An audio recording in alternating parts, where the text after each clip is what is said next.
Son las 8:13. Bueno, ayer fue el Día de la Libertad de Prensa y fue una oportunidad para que el Colegio de Periodistas, para que la Universidad de Chile a través del Instituto de la Comunicación e Imagen, para que los premios nacionales de periodismo se pronunciaran respecto a la situación que es consensualmente crítica entre todos y todas quienes he mencionado, que está viviendo la situación de la libertad de prensa y de la libertad de expresión en Chile.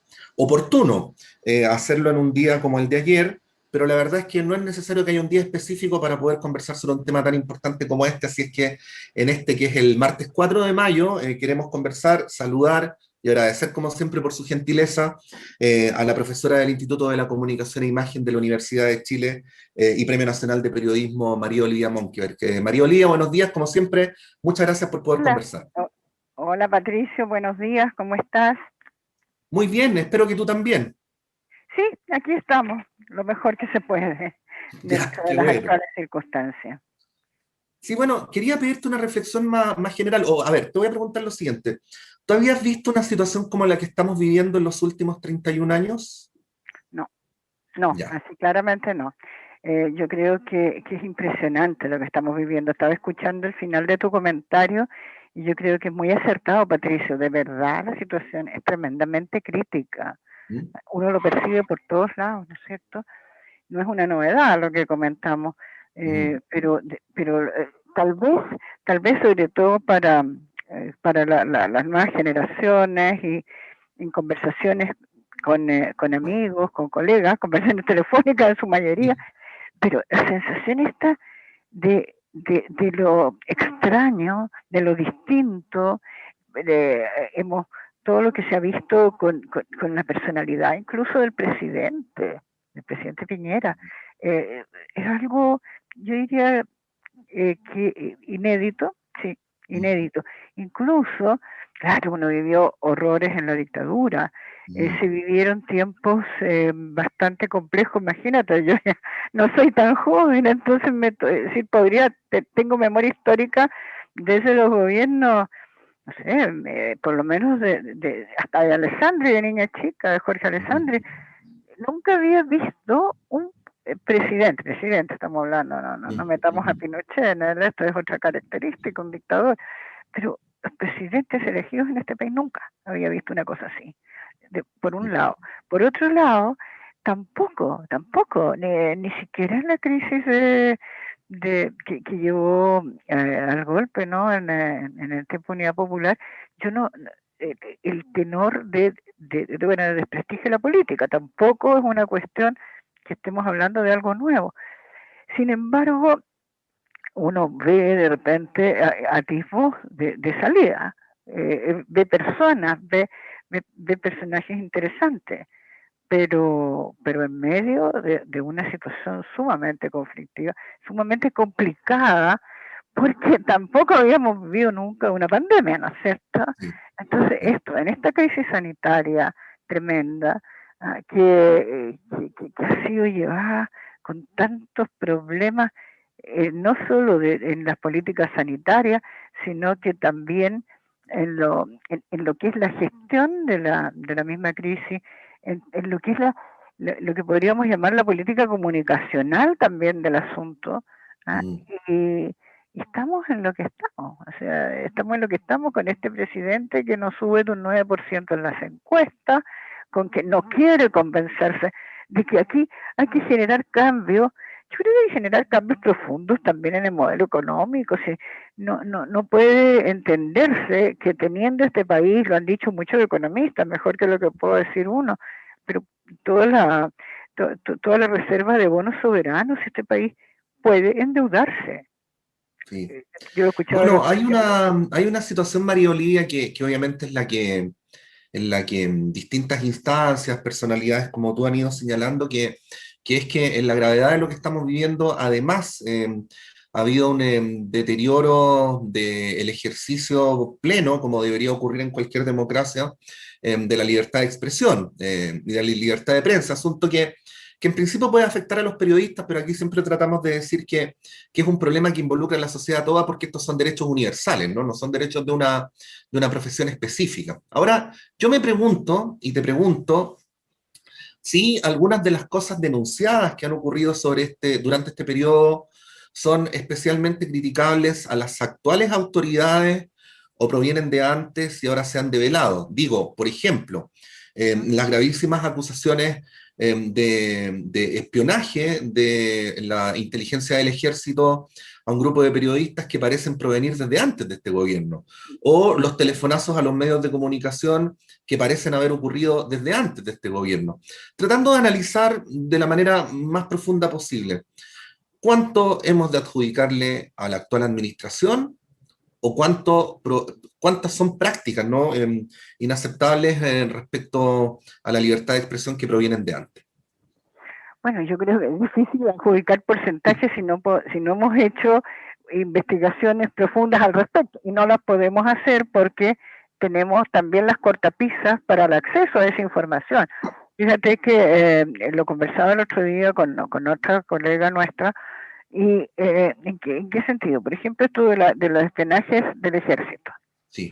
¿Ya? Que el DINE, que adjudique el DINE a persona a investigar sobre Pascal Bonnefoy, que es también colega de la Escuela de Periodismo, sobre Juan Cristóbal Peña, sobre Weber, sobre Santiago Pavlovich. Bueno, ¿qué es esto? ¿Qué es esto? Entonces, ahora, eso ciertamente no ocurrió ahora.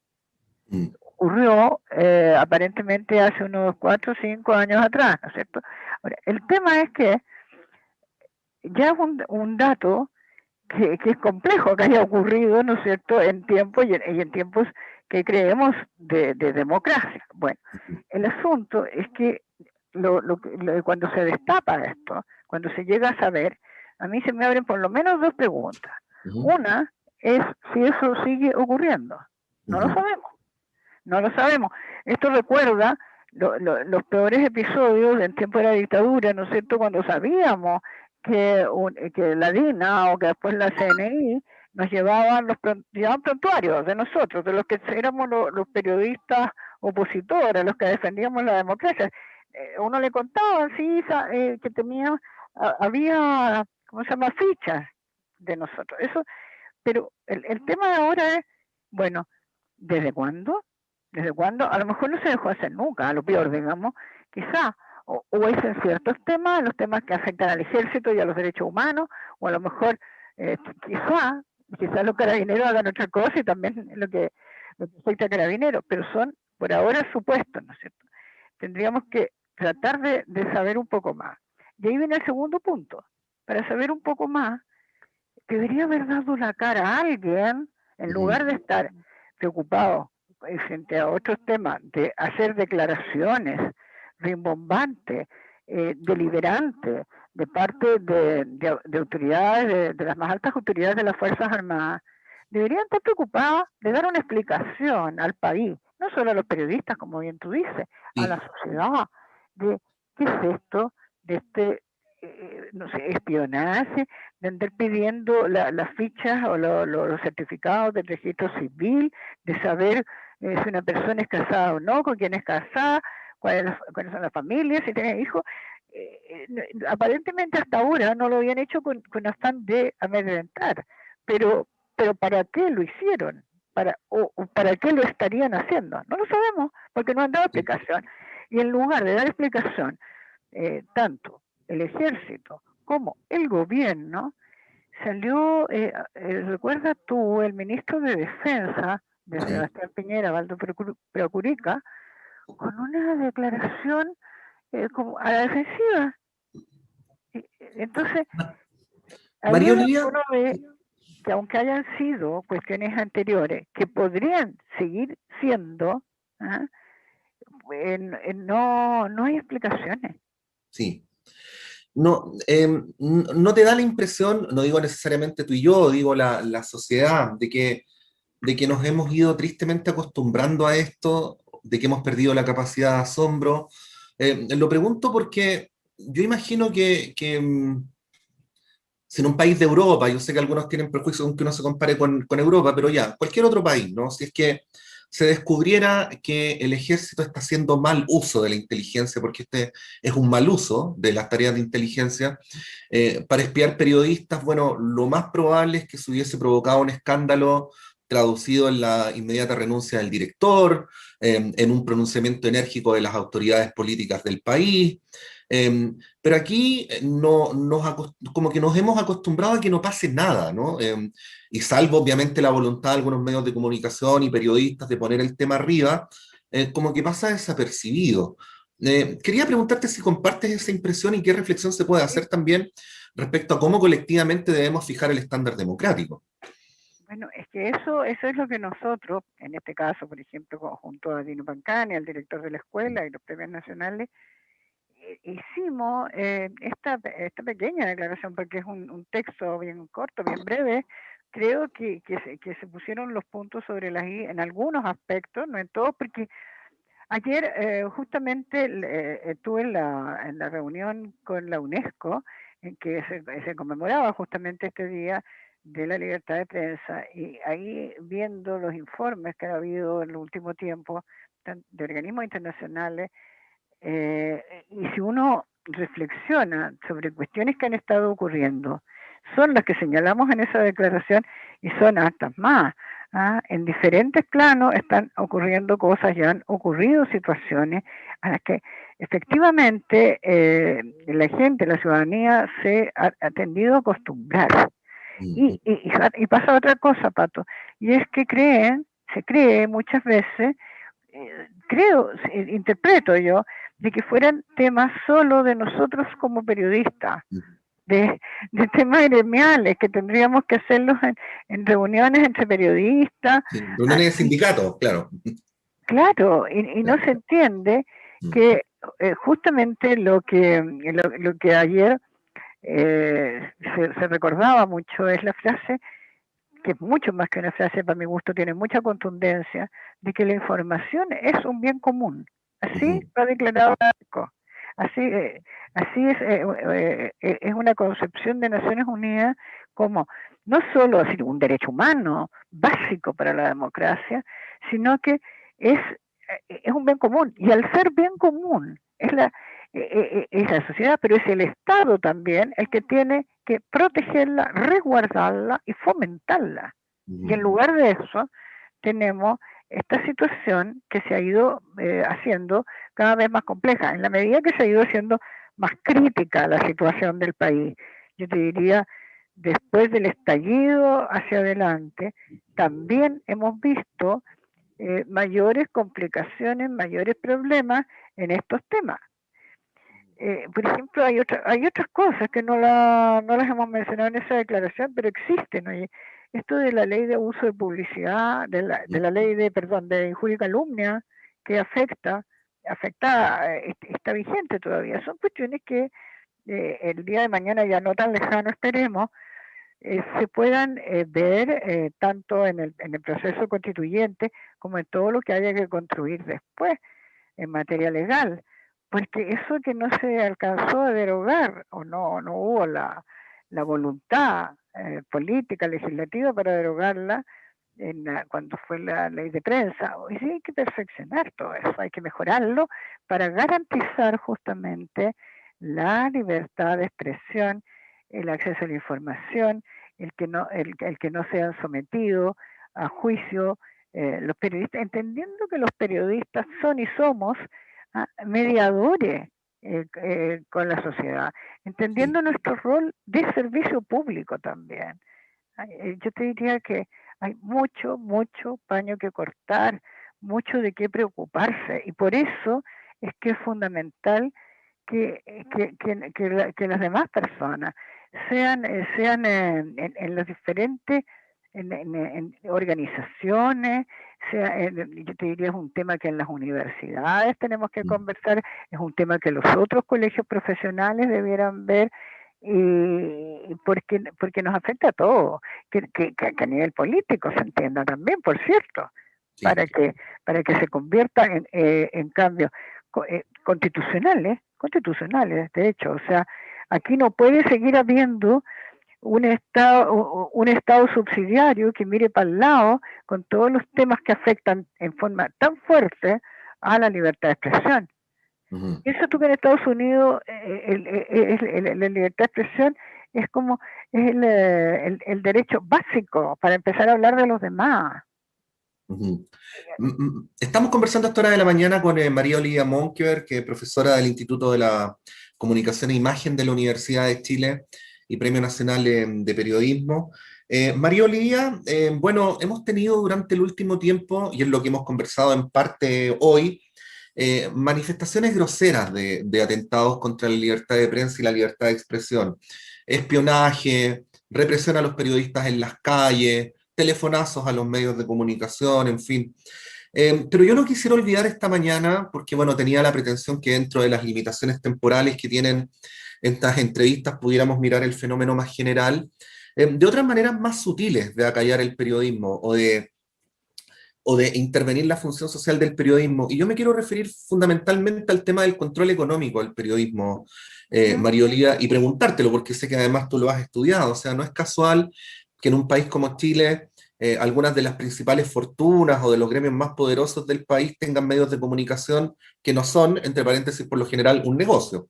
Y el modo en que eso ha afectado durante los últimos años que a través de los medios se pueda discutir a fondo sobre la desigualdad, que se puedan denunciar conflictos medioambientales vinculados con la actividad extractiva de estos grupos, que se bloquean las huelgas de los sindicatos porque las empresas son auspiciadoras de esos mismos medios, en fin. ¿Qué podríamos decir sobre esto que viene desde mucho antes, pero que sigue existiendo? Y que si no se enfrenta, no nos va a permitir resolver aquello que nos preocupa esta mañana. Claro, yo creo que tú lo has dicho muy adecuadamente, un resumen de los muchísimos problemas. Yo estaba pensando justo en eso, no hemos conversado sobre eso, y eso se relaciona además con la pluralidad de medios, con la diversidad de medios que efectivamente no existen en este país. Ahora, el tema es gravísimo y ese tema no tiene el origen hoy día, pero se ha ido agudizando, se ha ido agudizando. Esto tiene sus raíces en la dictadura y en los arreglos post dictadura o de los primeros de esos meses de justamente cuando se preparaban desde el gobierno de Pinochet para lo que vendría cuando le arreglaron desde el Banco del Estado de aquel momento las deudas al Mercurio, le arreglaron la situación a la tercera, cuando después toma control de la tercera el exministro de Hacienda Sergio de Castro junto a Álvaro Sayé, con un grupo de personas, después se fue quedando Sayé con Copesa. Bueno, eso ocurrió en un momento dado con los principales medios convencionales de papel. Después el Mercurio se fue comprando, los diarios regionales, hay que ver que la prensa en regiones también adolece de todos estos problemas o quizás más agudos. Entonces, eso ocurrió en lo que podríamos denominar la prensa tradicional de papel, que hoy día tú dirás, claro, pero es que lo digital lo ha reemplazado, se tienen que adecuar a las nuevas realidades tecnológicas. Ese es otro asunto, pero no es el único, las adecuaciones tecnológicas para entender la crisis que se vive hoy. Ahora, en la televisión, que la televisión aparecía como tanta gente que creía que no, que la televisión ya no importaba, porque después vendrían también otras maneras audiovisuales y digitales que no sería la televisión. Yo siempre he creído que la televisión sí importa, la televisión en regiones ha sido desde hace mucho, nunca ha dejado de ser importante también como medio de información, no solo como medio de entretención. Y esto, ¿para qué hablar después del estallido, después de la pandemia, cuando hemos estado teniendo que estar mucho en las casas, y esto en todos los niveles? La gente ha vuelto, los que no lo hacían, a ver también mucha televisión. Y ahí, esa televisión que había nacido universitaria en este país, que había nacido universitaria en Chile en la década del 60, se fue transformando cada vez más en una televisión comercial y mercantil, y hoy día está en poder, como bien tú lo dices, de los principales grupos económicos, o de algunos de los principales grupos económicos. Y es el caso de Canal 13, que es de Andrónico Luksic. Andrónico Luksic es el principal grupo económico que encabeza los rankings y aparece en la revista Forbes, y eso, y el Mega, que ese no nació universitario, nació yo digo siempre, un pedazo que le sacaron a la televisión nacional, justamente al final de Pinochet, de la dictadura, pero que se lo había partido con Ricardo Claro, y después hoy día es del grupo Heller, Solari, que son también los dueños de Falabella, y que tienen otros muy importantes en el retail, pero también en actividad inmobiliaria y en otras actividades, constituyendo también un grupo económico sumamente importante. En Chilevisión, en manos de un grupo estadounidense, que acaba de haber una negociación, ¿no es cierto?, en que toma control un grupo importante, muy importante, uno de los gigantes de la comunicación de Estados Unidos, que a la vez tiene el canal Telefe de Argentina. Y así tú te das cuenta que está tremendamente concentrada, y eso va a tener que ver con las líneas editoriales. Ha tenido que ver, y lo hemos visto, que siguen los medios. Por otro lado, o sea, ahí el tema de las audiencias, que preocupados de hacerlas más, entre comillas, atractivas para consumidores de televisión, y no preocupados de de un periodismo de calidad, ¿no?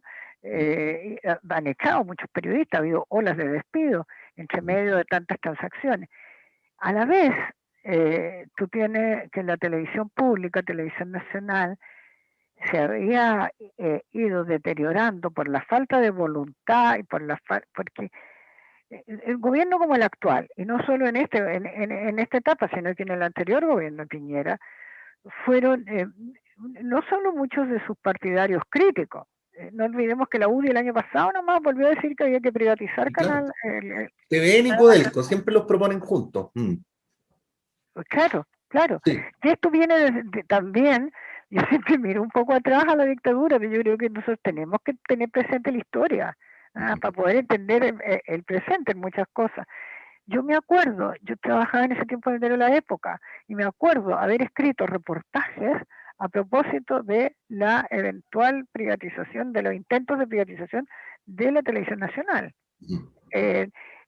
Después vino Codelco. En ese tiempo todavía no se atrevían a tocarlo, no se atrevían a mencionarlo, pero después, yo me acuerdo por ahí debe haber sido como en el 2000, que cuando publiqué el saqueo de los grupos económicos, ahí, desde la SOFOFA había, me acuerdo, Felipe Lamarca.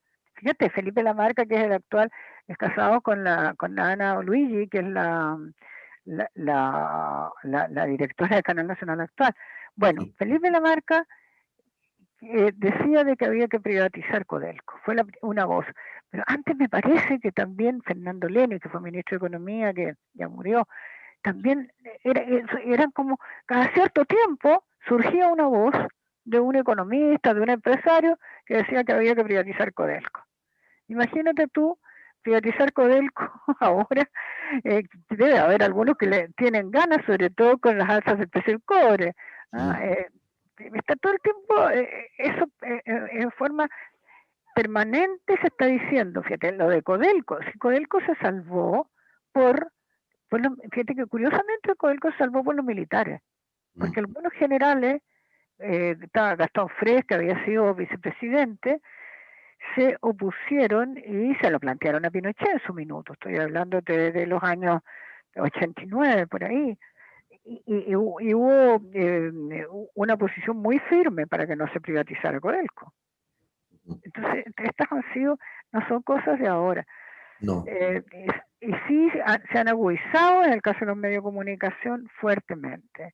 Te diría que pese a su crisis financiera, lo que ocurrió el año pasado, cuando se destapó el que querían vender todos los edificios de Bellavista y estos pronunciamientos de la UDI, de que privaticemos Canal Nacional, diciendo otros que tenía tantas deudas. Bueno, pero es que no se han hecho proyectos de apoyo y de verdad de lo que significa que el Estado se haga cargo de lo que significa tener un canal, y a la vez no se ha, no se ha considerado algo que no lo hemos hablado, pero la función educativa que debiera tener. La Bueno, función cultural ha estado todo el tiempo, esto hace el canal cultural, pero no pasa nada. sí, po. Bueno, nunca es suficiente para conversar sobre este tema, porque tiene además muchas dimensiones y por eso hay que repetirlos como una letanía de manera permanente. Lo hemos hecho esta mañana con María Olivia Monkeberg. María Olivia, muchas gracias como siempre, que tengas una buena semana y un saludo cariñoso desde acá. Bueno, que tengas tú también la radio. Muchos saludos a todos, que estén bien, y cuídense harto, pero tratar de reportear lo mejor posible en estas condiciones tan adversas. Así es, pues. Gracias, María Olivia. Bueno, que estén bien.